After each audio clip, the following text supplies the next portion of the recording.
Hello, fellow book nerds. This is Gabby, and today we're talking about the Book of Night by Holly Black. So, Book of Night is Holly Black's adult fantasy debut, and Holly Black is the author of Cruel Prince, a little book you might have heard of. Kind of made some waves on booktube. That was before BookTok. Made some waves on BookTube. Book of Night is her adult debut, and I read it. And here I'm gonna tell you what I thought.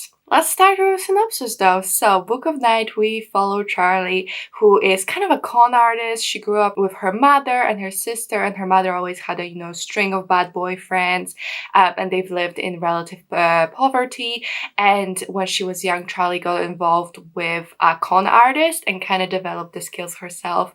But she let go of that life because she got shot, and she decided that she needed to protect her sister and distance herself from that life. So she decides to give up the life and become a bartender, kind of try to live an honest life. But in this world, the magic system is all about shadows. So your shadow can become quickened, and if it becomes quickened, it kind of means it awakens and it becomes magic. These people call glow mist, I think glow mists, and they are people who have power over their and other people's shadow, and it's like you can cut off shadows, you can attach it to other people, that you can make alterations to it, and they can like enhance you. They can make you float, for example, if you have wings on your shadow.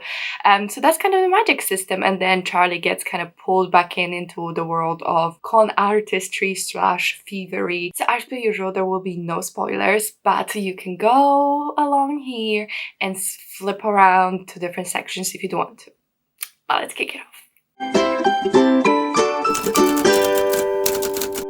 So let's talk about writing. Oh my god, I was shocked. I wrote in my notes, what an improvement, felt so good, exclamation point. Can you tell I'm not a writer? No, but seriously, Cruel Prince is a book. Writing is a gross list. I will not be convinced otherwise. The second book, Wicked King, was it? Much better already. And then Queen of Nothing, I felt like it kind of plateaued. It was good, it was solid, but not mind-blowing. But this book the writing was so good. I don't know whether it was because the author could explore adult writing. Maybe she felt when she wrote YA, maybe she felt like she needed to use some simpler language or whatever. I don't know. But writing in this book was really good. Overall, it just flowed really well, felt really cohesive, and it was not maybe as easy to read as Cruel Prince, because that's the thing about Cruel Prince whole series. Even if the writing wasn't sophisticated, it was really, really, really quick to read, especially book one. Just sit down and read it. Like I said, it's a grocery list, so it's really easy. But this book, the writing wasn't as easy to read or not as addicting, but it was really well written, solid prose. I was really, really surprised, positively surprised. I don't think the only I don't know if it was the wrong choice, but maybe I would have made a different choice, was to make it third person. We only ever in Charlie's head anyway, so it felt like maybe you should have been first person. It just felt like that type of story, like a first person kind of story, but it was third person. But it didn't bother me too much, so just thought I'd mention it. Now plot. So the whole vibe of the book really reminded me of Ninth House, and someone else made that comparison. I watched the review, but I can't remember who it was, but someone compared it to Ninth House, and I actually think that's a very good comparison, not in terms of plot, but just kind of the vibe of this investigation going on, and kind of being in all these tense situations, and kind of people from backgrounds that are steeped in crime and poverty, that are trying to move away from them, kind of being pulled back. So actually it is similar in a lot of ways. But yeah, no, it was really good. And then for some reason I really felt like some Shadowhunter books, maybe not even necessarily early Shadowhunter books, but current Shadowhunter books. It felt a little bit like that, with again going around investigating what's happening, and then also kind of finding monsters along the way. Maybe not monsters the wrong way, just fighting bad guys along the way. So that it was kind of reminiscent of that, and I really like that vibe. I really love Knife House as well.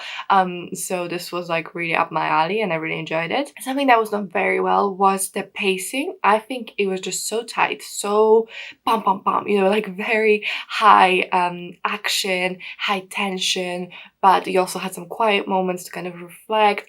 I thought it was done very, very well. The magic system itself was really quite simple. I wouldn't call it some sophisticated magic system, but I thought it worked really well.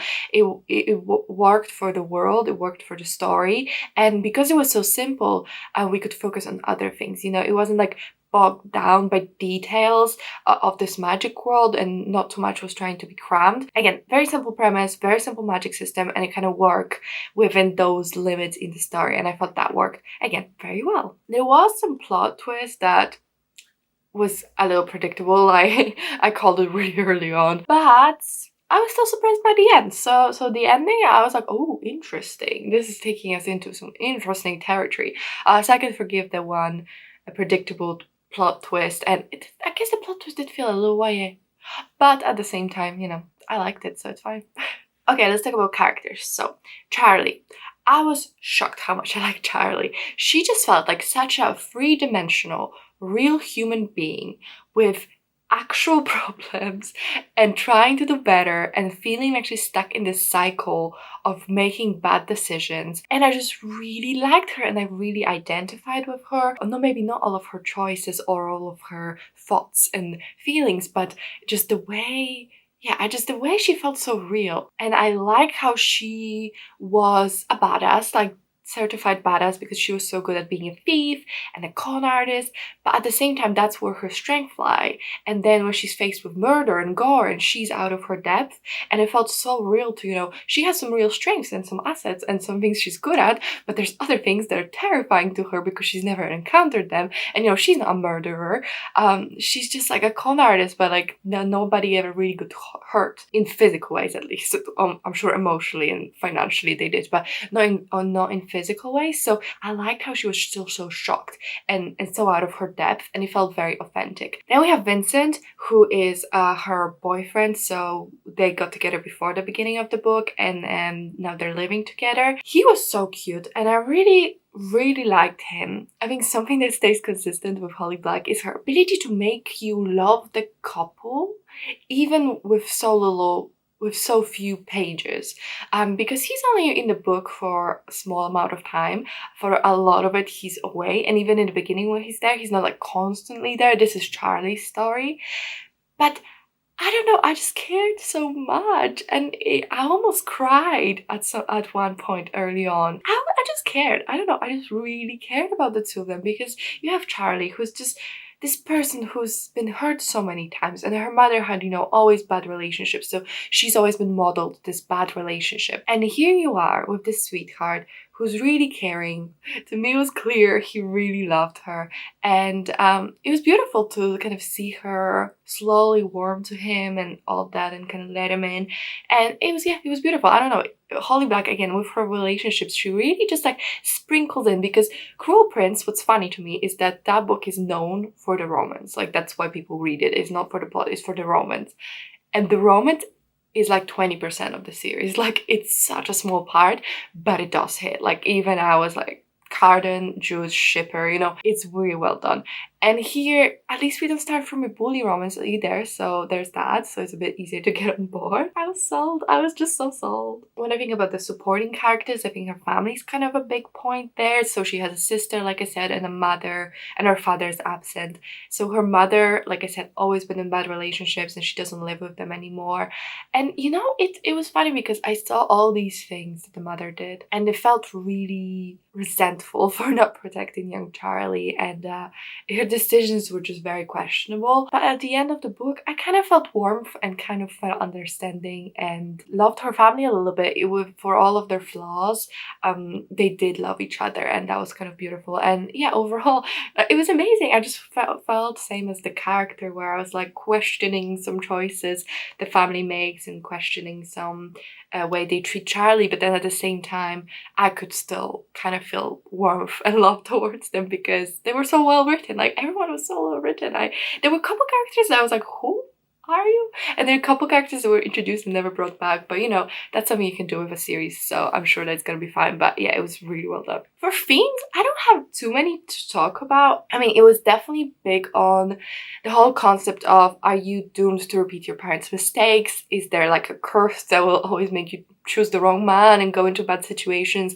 And for Charlie, the whole big thing is her being able to control her impulses and kind of jumping in head into bad situations because she's just so damn morbidly curious and has to, you know, prod.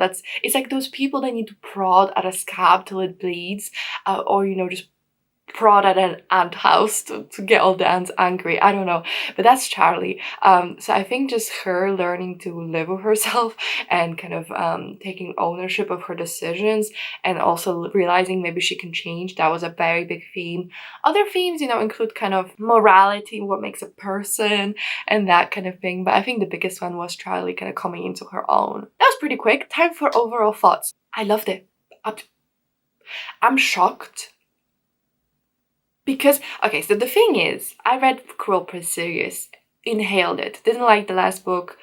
For the first book was badly written. The second book I thought was the best thing since sliced bread. I don't like sliced bread, but that's besides the point. And I was just so curious about this book. I don't know, I was like, Holly Black, adult debut. It says it's well written on the blurb and everyone will be talking about it, so I want to know. And I went into it thinking, you know, at least it'll be nice, quick read because her writing is addicting.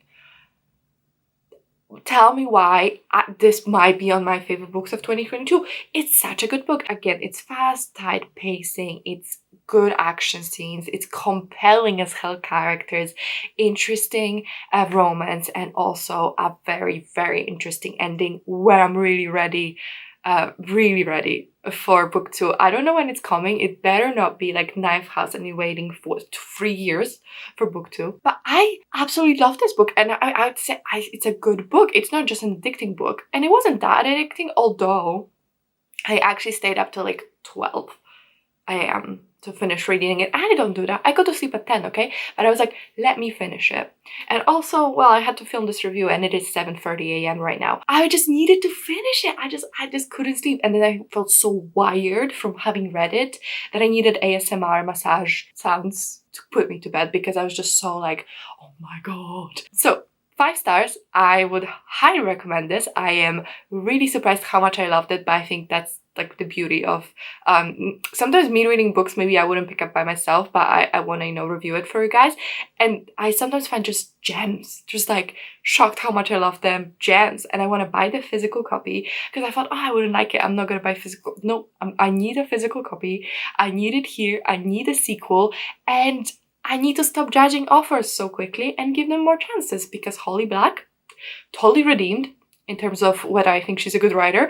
And I really hope you pick up this book because I want success for it. It's really good. If you enjoy urban fantasy, I forgot to say, but it's kind of an urban fantasy, I think you would enjoy this book. Okay, but well, let me know if you read the book. What did you think? I really hope you enjoyed it. Did it make you want to pick up? Are you shocked that I liked it? I don't know, maybe I just think this is more of a shock than it actually is. Thank you so much for watching. If you could comment, like, and subscribe, I really, really appreciate it. It really helps me out. But that's it from me, and I'll see you in my next one. Bye!